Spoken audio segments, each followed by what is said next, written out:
approximately 18% of the world's population, and only 1% of research, or less than 1% of research, is coming from here. So that says a lot, right? So we want to unpack this a little bit. We want to think about how a lot of work is being done in Kenya. We've heard it in the other presentations, but where is it visible?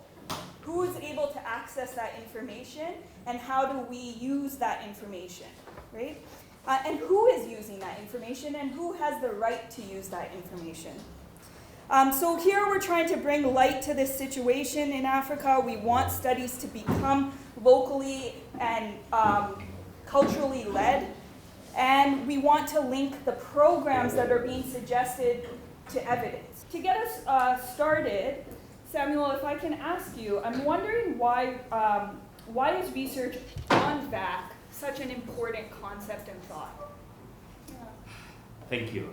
Maybe I can use this to explain the motivation that we had in starting off African Institute for Children's Studies. We started off as a platform to bring together experts, and we noticed the gap between the practitioners and academia. Often you will find that they are not talking to each other, and we know that the importance of evidence is in informing resource allocation. So for me, that's where it begins. I think every day you wake up, you want the human life to be at its best, but also to be very efficient in the sense that you do not need to invest in what doesn't work. And I think the problem we have is we rarely say what doesn't work. I work in a non-profit, and there's often the tendency to try and please the donor. So you only report what works. And very few donors are willing to invest in allowing you to say, as an outcome, that this doesn't work. So what happens is I walk into meetings even these days. I have about 20 years now in working in the child protection space. And I find a very passionate young program officer articulating very clearly the intervention they want to do, and I'm thinking, I did that and it did not work. And so for me, I think that is the importance of doing VAC. And maybe, I mean, not really maybe, actually very important too is that the lives of children, there's often no second chance, in the sense that every impact of VAC on a child, it's lifelong, and we all pay for it. So to finish up on that is just to say that we've failed, as those of us who work in the child protection space and in VAC, to convince the Treasury that there's value for money, that when you invest in 10 out of 100 children, it is as important as investing in the 90. Why? Because the impact of not doing what you ought to do on the 10 can be really grave. And so also, just to really finish this quickly, like you've mentioned, I've been in this space where we are conducting research. I've done 3 meta-analyses, and in those, there's been very limited organized evidence from this continent, like you rightfully said, and more so that we are not building on lessons from the other one. So I think for me, those would be the main reasons I'm motivated to do this. How do we document or articulate what is working so that we're not repeating things that don't work? And that leads me to my question for you, Doris. You know, this idea of where are we in terms of research in Africa? Over the past couple of days, I've listened a lot of work being done in Kenya and other parts of Africa, but it's not exactly visible.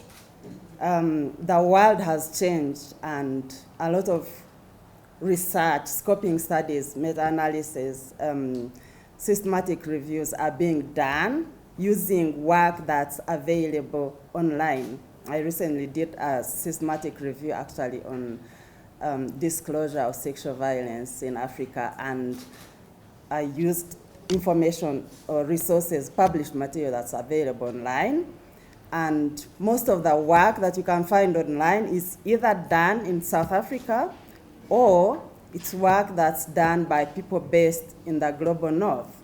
So work that is done here in Africa is not exactly visible. And there's evidence to show that Africa produces only 0.7% of the world's research output, which is actually not true. We do a lot of research, but this research is not visible.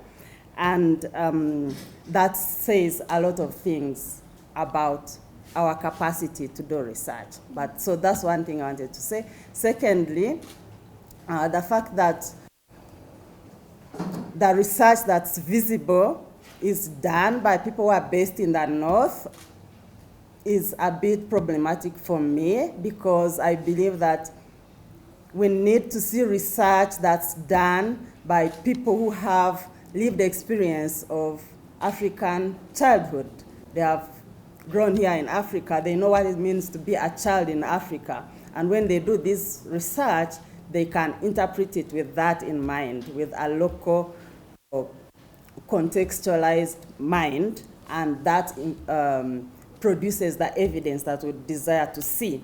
So less than 1% of the money that's spent on research, only 1%, less than 1% is spent on Africa. The rest of the money is spent on other countries. So there's very, very strong evidence that is not visible in research that is visible. And I have a problem with that. And I want us to talk about that in a bit more details. So, yeah. Then another thing, of course, is that I wanted to highlight is there's one person who has written a lot of work on one of the papers he published is called From Africa to the World. And he writes about this notion of helicopter science, like people coming from outside Africa, they fly here and do research on Africa, specifically African children, and they take it out and do a lot of things with it, and sometimes without exactly giving credit to the local communities. So that there are so many things that underlie this kind of practice, but one of the things is the savior complex that motivates some of these scholars, but also there's a lot of injustice that happens in that process, what I would call epistemic injustice. I don't want to sound very philosophical, but yeah, I want to pause there and then we can continue the conversation. Thank you. I think that's really helpful, though. We start to see the challenges that are coming up in terms of who is doing research and how research is done. And that leads me to your question for you, Joanne, around this idea is there funding available for VAC research, and what are the issues or concerns around obtaining this funding? If you can speak to that a little bit. Yeah. Thanks, Shimin. Funding is always an issue. I know we all talk about funding and it's an issue. I don't think there's anyone who's not grappling with funding in their own ways. But our experiences at SVRI in terms of grant making is that, for instance, we had a recent call that we closed and we received about 400 applications. So our grant making is focused on research that is on violence against women and violence against children. But a lot of the proposals that we receive are on violence against women. So there's very little proposals. There are very few proposals that are focusing on violence against children. And even more so, there are very few that are focusing on childhood sexual violence. So there's a lot of interest or proposals that are submitted that are focusing on violence against women. But then people are either shy or, there's just no maybe shy interest, whatever it is, but we don't get enough proposals. And sometimes we actually really struggle with funding proposals on violence against children or childhood sexual violence. And one of the reasons why we struggle with that is because the proposals that we receive, for instance, on childhood sexual violence, our focus is on research grant making, but a lot of them are on programs. So I think the field is saturated with programmatic work and little evidence generation or connecting evidence to research.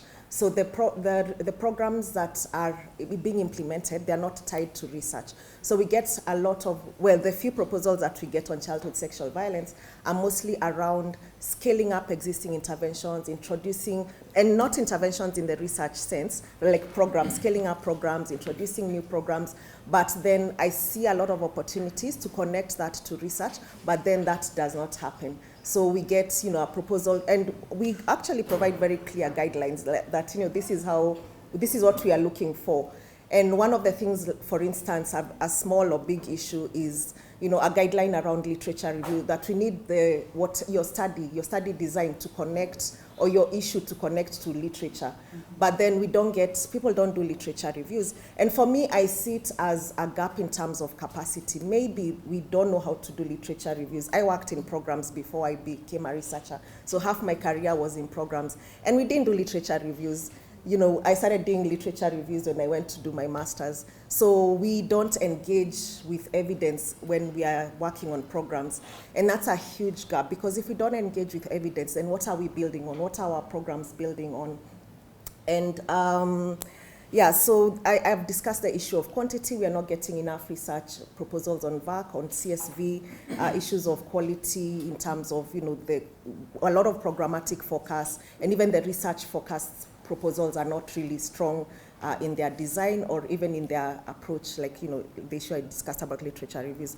But also what we see is sometimes their partners, for instance, an NGO will collaborate with a research institution or a university, but the power dynamics are so, huge. So the NGO, like we've discovered that some of our our grantees in the past, the NGO may not know what the research institution is doing. So the research institution just took the NGO partner on board just to write a proposal, but the NGO partner is really unaware of what the proposal is about, or what the research, or what they are doing. And so one of the things that also we are calling for is more collaboration, but more equitable collaboration, because the evidence should actually build, or there should be some integration, evidence building into programs, or programs promoting evidence, but we are not seeing that because of different reasons, including the kind of collaborations that are taking place. That takes me to Paul, yourself, around this idea of how can we change or improve the situation to increase African-led back research? I want to share my experience, which is more of practical. I joined CDC, which is Center for Disease Control, in 2015, in January. I found a scientific writing Friday, which was purely blocked for scientific writing, as in abstracts, manuscripts. And we kept that culture going for almost like a year.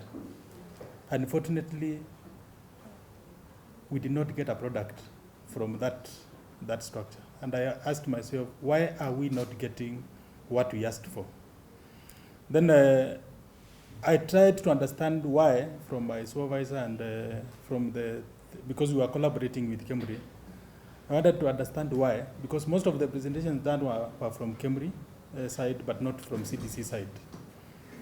And when I did structure survey to be able now to find exactly what's the issue, and the gap was very striking, that people are not validly trained to be able to do scientific writing.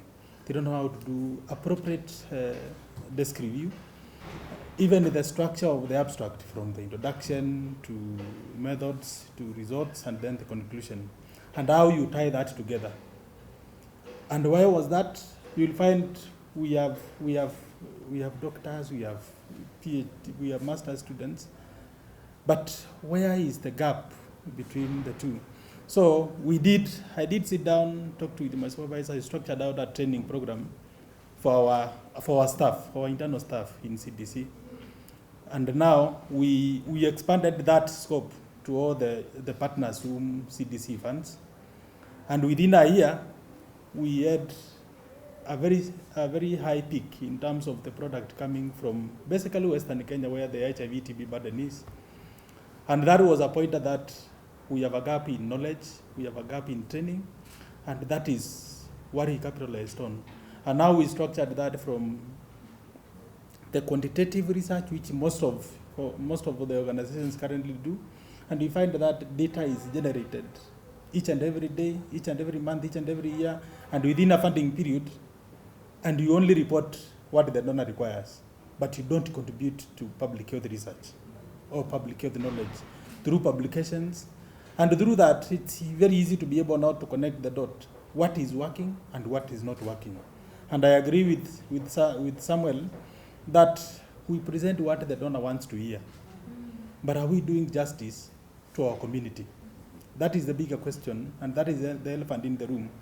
Because if we collect data and we don't use that data to speak with it, as long as it's quality data, because there is one term which is mostly used, which is called garbage in, garbage out. As long as you don't have very good data collection structures in place, do you expect to use that data to give you anything meaningful? Of course, no. So we have to start with the way we structure our data collection systems to ensure that they are consistent with the quality measures which are required. Because you cannot use, for example, data, you're collecting data on a specific gender, then in the analysis you find you have males and females, and yet you are on females alone. So that's a quality, like you can be able to see a pregnant man. Where did that come from? So it's a quality issue. So we have to start from the basics, the data collection piece. Ensure that is done well. Ensure that you have if it's an organization, you have a good data person in charge to ensure that, and you ask questions, because sometimes I sit in meetings and it's like, let's say the research person doesn't care about the data, system, structural design, but his interest is in the output, which is the data which is coming in. But if you fail to ensure that the initial systems are set and they answer the correct questions, which you set to be able to answer from a research perspective or program perspective, then you communicate appropriately. Initially, I was from research. I did HIV research. I participated in the PrEP and the PEP. The PrEP and the PEP. Oh, sorry. In the pre-exposure prophylaxis. You remember the striking results about Truvada and Tenofovir, which came from Kenya? I was part and parcel of that Partners in Prevention research group. And I learned something, that if you structure out a research program or research very well, as in you do your very thorough background check, background review, you ensure that you get where the gaps are and try to answer those questions appropriately, and then now structure the data collection process very well, data quality control systems very well, definitely, and what we call the DSMB is called Data Safety Monitoring Board in place. In the African context, I'm sorry to say, I've never, unless it's there currently, observed any serious data safety and monitoring board to be able now to ensure the research done within the African context is at par with the global standards. And then the ethical review committees, are they able to review the safety issues which are coming from what we call the serious adverse events which are coming from the research as is going on? Do we have very serious ethical committees to be able now to ask those serious questions from those severe SAEs, serious adverse events coming from the research? It's unfortunately no.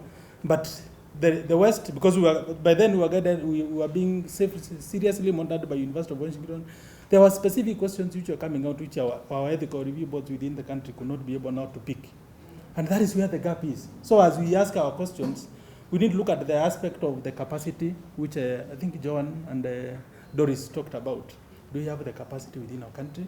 Do we have the knowledge? Do we have structural systems in place to be able now to train our enthusiastic researchers to be, how to do appropriate and proper protocol writing, and guide them and support them in the process, and provide seed funding to encourage them now to move forward with the aspect of research. The other key thing is the issue of culture, and I agree with Samuel that whatever works in the West, and because we do the way we are talking about doing the desk reviews, We do them, but most of the literature is coming from where? From the West. Our cultural, our societal norms are totally different from the West. So whatever is positive or whatever drives a specific intervention in the West may not apply within our context, in the African context. And that is why we need to utilize our data which we are collecting or structure out programs or research which should be able to help us answer which factors or which areas are really working for us as Africans. And that way we'll be able not to differentiate and be able to answer those specific nagging questions which are coming from the various entities. And that way, I want to be able now to call upon, I know there are meetings which have been structured within the universities to be able now to help them to do the research. But I ask myself, I've gone to study in the US, I've been in Europe, but one of the key striking things is, and I think Shemed and Doris can be able to agree to this, any publications from the West and Europe is money in the bank. But what about us as Africa? As in, you are paid for a publication because you are contributing to knowledge within that continent or within that country. What about us as Africa? So we need to ask that question and see how best can we encourage those who are contributing to that 1%, and we'll be able to see an increase in what we are asking for. But we can continue the conversation, but if you don't address the specific problems which we are, we will still be there. The other key question, and I ask myself, is, yes, we have leadership in the universities. Have they written a grant proposal? Have they been awarded anything? Because if you lead from a blind spot, are you able to bring light to that institution? But if you have exposure in research, you have exposure in funding, writing funding proposals and getting money, then you will be able not to request each and every, even if it's a department or division, to be able not to come up with their research arm, which brings money to the university. And that way, the question of research in our institutions and even within our organizations is going to increase. That's my contribution. Thanks. Is publications the right way for us to actually share out knowledge? So I think, thank you so much for bringing those up. For the next few minutes, I'm going to open up the floor. If anyone in the crowd has questions, now is your time to ask. I have one or two questions. One, the reality you brought is the issue of capacity. Even in the spaces where some of us work, we realize capacity for generating evidence-based results on violence against children is a real problem. We have a virtual hub, VACNets, but we can't get anything that is beyond just knowledge. And my question and the one that goes around, the way evidence also has been categorized globally, the evidence hierarchy or quality pyramid, it starts from very high systematic reviews, RCTs. So for a program person, it's like you'll just close off.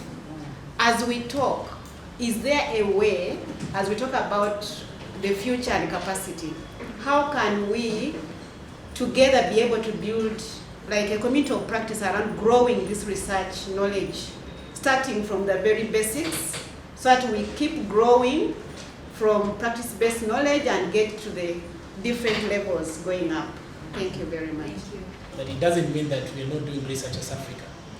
Research is being conducted because we know of collaborations with universities, with researchers, so it's happening.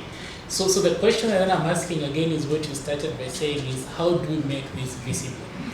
So the visibility aspect is what really we want to hear, even for the little that is happening. How do we make it visible? Having learned from COVID that the first responders to any problem are the people who are there. And like my brother has mentioned here, understanding the culture is very important. So as I listen to my co-panelists, I ask myself, is it that we don't have a culture of doing research? Is that the problem? Is it that as a people in sub-Saharan Africa, we don't know the importance of passing knowledge? It's not true. Many of us, we know families that passed on the blacksmith skill, for example, over and over. And the truth is, I think part of our education system must have disoriented us because we really belittled that aspect of knowing that there's a skill that you almost pass family to family. Because then as you do it, if I'm introduced into how to shape, an equipment at 8 years of age, by the time I continue doing it until I'm 50 and I'm passing it to my child will have learnt it and they will do it better because they will have innovated. So I think we must demystify, it's not a problem of our culture. I think maybe it goes into what you're asking. Are our policymakers ready to listen to experts? Someone was giving an example that if you are in Japan and you're doing elections, if the election person says, this is how you should do it, or you're drafting a constitution, once the expert says it, that's it, everyone listens. But a lot of people here, we all must speak. In Kenya we say the Wanjiku.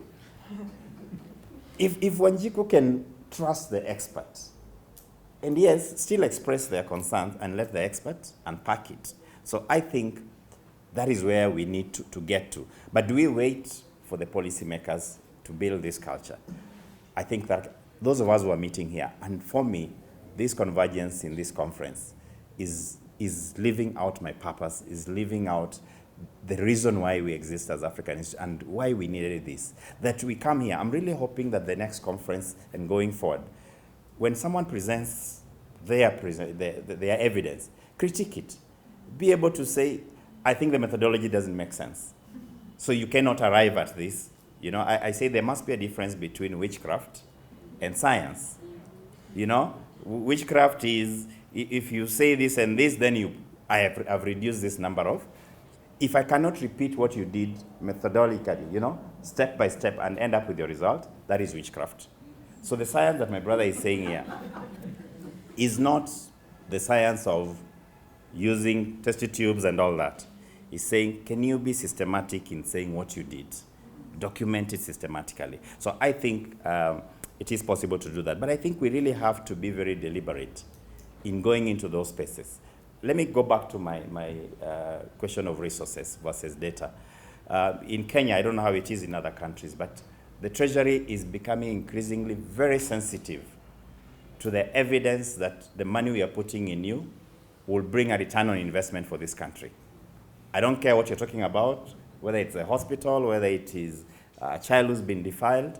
Show me evidence that the money I'm giving will bring back. Where is the opportunity to do that? Is in the sector reports. The budget cycle takes 1 year. By the time the minister is reading the budget, don't start complaining and saying you're putting too little money on research, on VAC. If you didn't, they'll be reading that budget in June. Is it June? Right? Next year. The budget for next June is being drafted right now.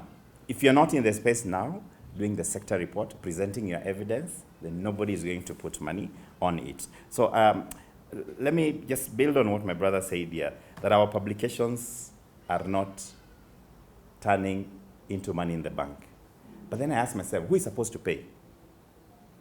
Who is paying that money?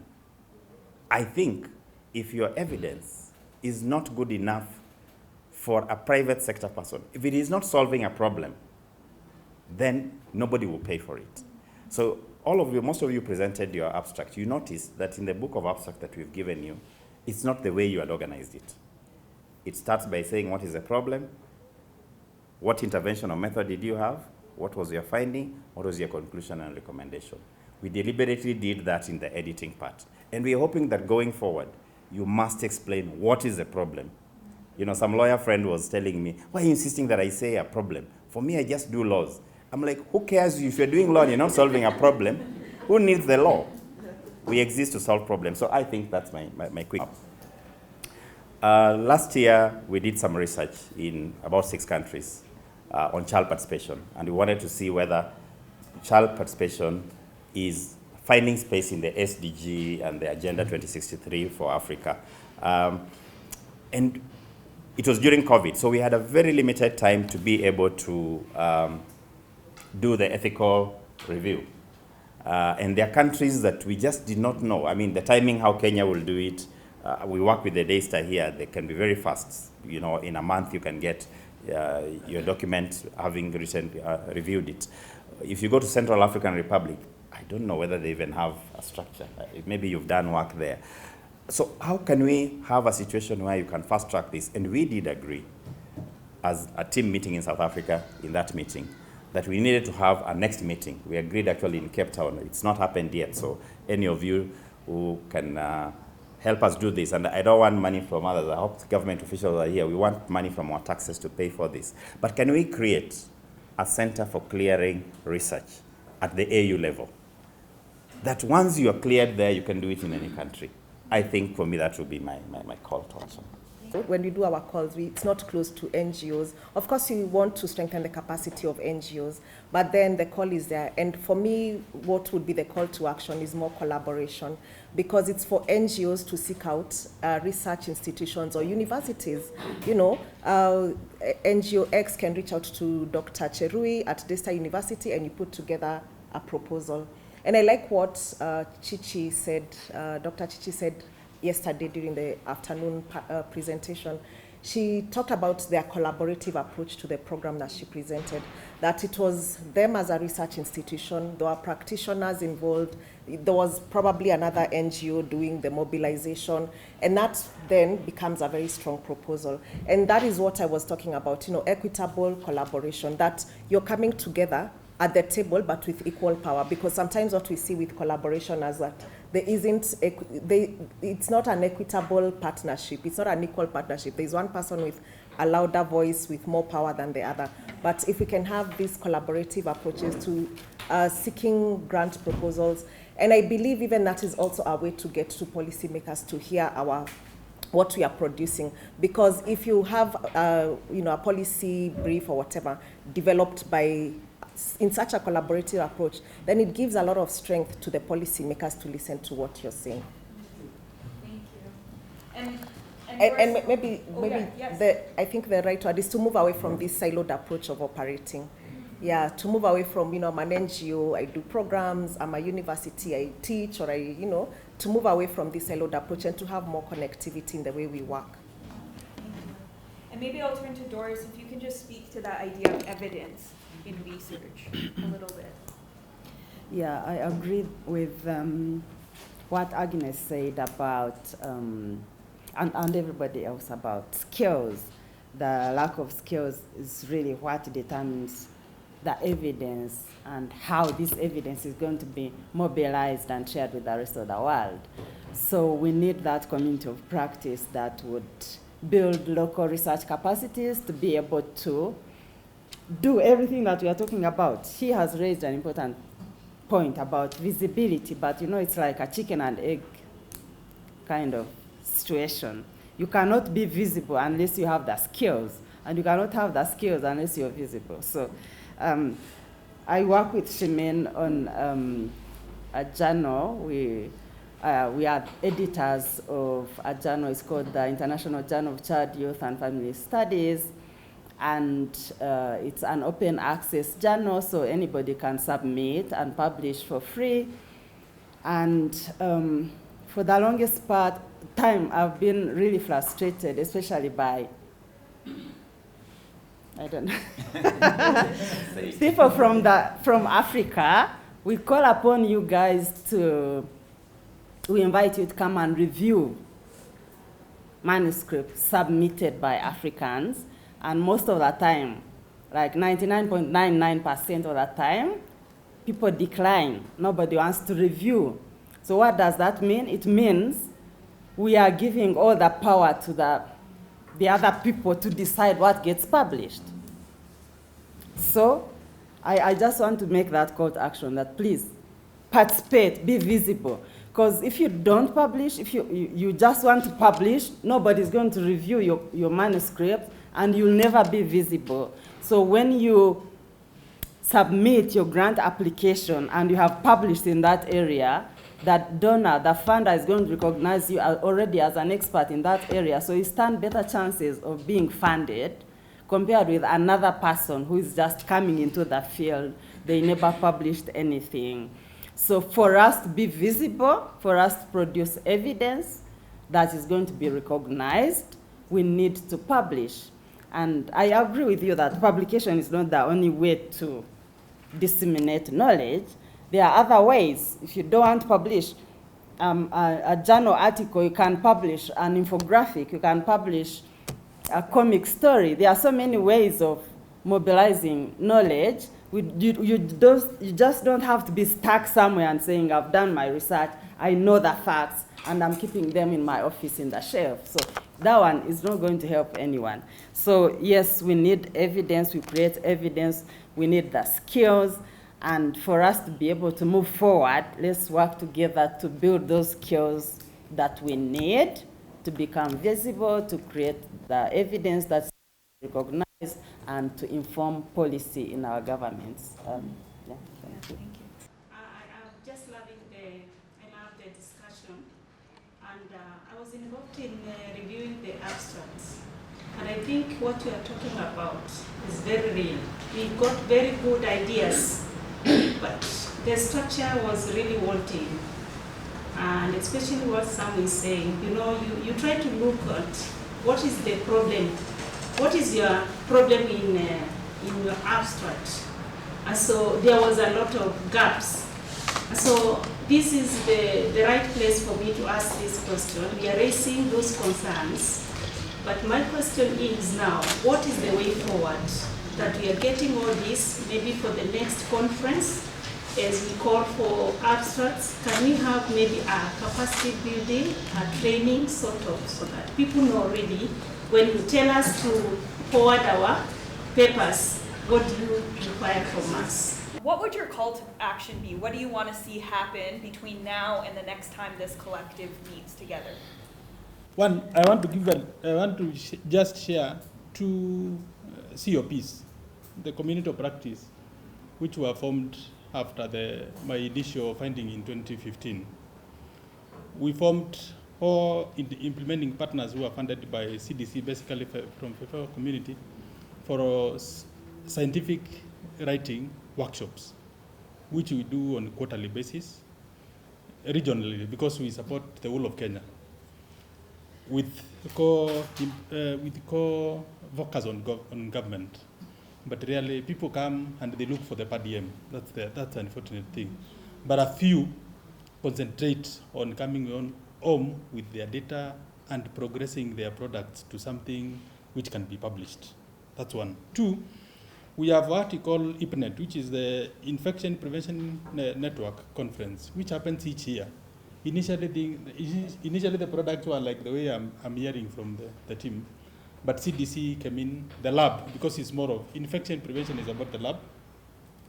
Our lab team came together, and we have got that annual conference, and CDC supports in the abstract writing trainings, and supporting and even allocating mentors from the industry, from the partners we work with, and even from the government, to be able now to capacity build even health facility staff to be able now to come up with the product.